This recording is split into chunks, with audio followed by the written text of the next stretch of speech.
Good evening. Why, Mr. Hale? Good evening. Come in, come in. I hope I did not startle you. No, it's just that I heard no voice. We are not used to visitors here at nights. Welcome here. Will you sit down, sir? Now, this is a strange time, mister. No man may longer doubt the powers of the dark are gathered in monstrous attack upon this village. There is too much evidence now to deny it. You will agree, sir? I have no knowledge in that line. But it's hard to think so pious a woman be secretly a devil's bitch after 70 years of such good prayer. Rebecca's charged? God forbid such a one be charged. She is, however, mentioned somewhat. You would never believe that. I think maybe we've been too hard with Mr. Ferris. I think so. But sure, we never left the devil here. Do you know your commandments, Elizabeth? I surely do. There be no mark on blame upon my life. Mr. Hale, I'm covenanted. Christian woman. And you, mister? I'm sure I do, sir. Let you repeat them, if you will. The commandments. Thou shalt not kill. Thou shalt not steal.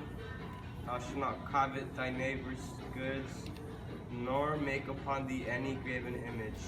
Thou shalt not take the name of the Lord in vain. Thou shalt not have no other God before me. Thou shalt remember the Sabbath day and keep it holy. Thou shalt honor thy father and mother. Thou shalt not bear false witness. Thou shalt not make into thee any graven image. You said that twice, sir. I. Adultery, John.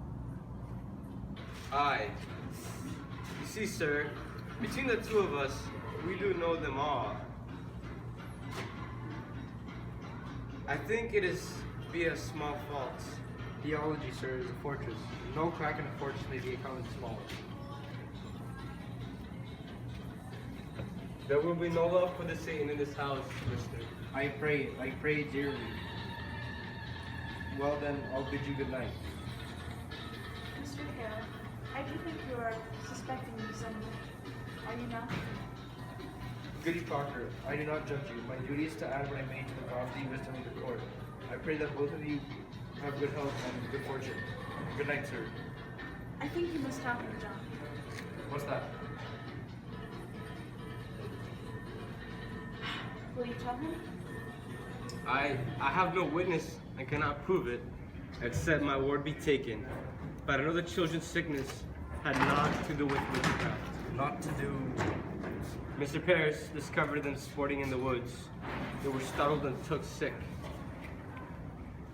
Who told you this? Abigail Williams. Abigail? I. Abigail Williams told you that it had naught to do with witchcraft. She told me the day you came, sir. Why did you keep this? I never knew until tonight that the world has gone daft with this nonsense. Nonsense. Mister, I have myself examined Digimon, Sarah Good, and the numerous others that have confessed dealing with me. They have confessed it. And why not, if that must hang for denying it? There are there that will swear to anything before they'll hang. Have you never thought of that? I have indeed. And you would testify to this in court? I had not reckoned with going into court, but if I must, I will. Do you falter here? I falter nothing, but I may wonder if my serve will be credited in such a court. I do wonder on it. When such a steady-minded minister as you will suspicion such a woman that never lied and cannot, and the world knows she cannot, I may falter somewhat, mister. I am no fool. Doctor, let you open with me now, for I have a rumor that troubles me. It's said that you hold no belief that there may be even witches in this world. Is that true, sir? Hey, boss, I tried to open up the kitchen, but she's gone. I know not what I have said.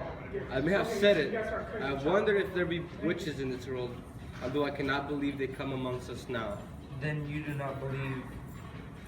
I have no knowledge of it. The Bible speaks of witches, and I will not deny them. And you, woman?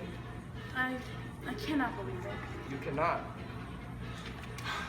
I cannot think the devil may own a woman's soul, Mr. Hale, when she keeps an upright way as I have. I am a good woman. I know it. And if you believe I may do only good work in the world, and yet be secretly bound to Satan, then I must tell you, sir, I do not believe it. But woman, do you believe there are witches in... If you think that I am one, then I say there are none. You surely do not fly against the gospel. The gospel. She believes in the gospel, every word. Question Abigail Williams about the gospel, not myself. Well, we got you prepping inside really trying to be, She do not mean to doubt the gospel, sir. You cannot think it. This be a Christian house, sir. A Christian house. God keep you well. Let the third child be quickly baptized, and you go without fail each Sunday in the Sabbath prayer, and keep a solemn, quiet way among you. I think... John! Giles, what's the matter? They took my wife! And his Rebecca! Rebecca's in the jail? Hey, Sheaver, come and take her in his wagon. We've only now come from the jail, and they'll not even let us in to see them. They surely got wild now, Mr. Hale. Reverend Hale, can you not speak to the deputy governor? I'm sure he mistakes these people. Pray calm yourself, Mr. Nurse. My wife is very brick and mortar of the church, Mr. Hale, and Martha Corey. There cannot be a woman closer yet to God than Martha. Pray calm yourself, Mr. Nurse. For murder, she's charged. For the marvelous and supernatural murder of Goody Putman's babies. What am I to do, Mr. Hale? Believe me, Mr. Nurse, if Rebecca Nurse be tainted, there's then nothing left to stop the whole green world from burning. Let you rest upon the justice of the court. The court will send her home, I know it. You cannot mean she will be tied in court. Nurse, though our hearts break, we cannot flinch. These are new times, sir. There is a misty plot afoot, so subtle that we should be criminal to cling to old respects and ancient friendships. I have seen too many frightful proofs in the court. The devil is alive in Salem, and we dare not quail to follow wherever the accusing finger points. How may such a woman commit murder? Man, remember, until an hour before the devil fell, God thought him beautiful in heaven. I never said my wife were a witch, Mr. Hale. I only said she were reading books. Mr. Corey, exactly what complaint were made on your wife? That bloody mongrel Walcott charged her. You see, he buy a pig of my wife 4 or 5 years ago, and the pig died soon after. So he come dancing in for his money back. So my Martha, she says to him, Walcott, if you haven't the wit to feed a pig properly, you'll not live to own many, she says.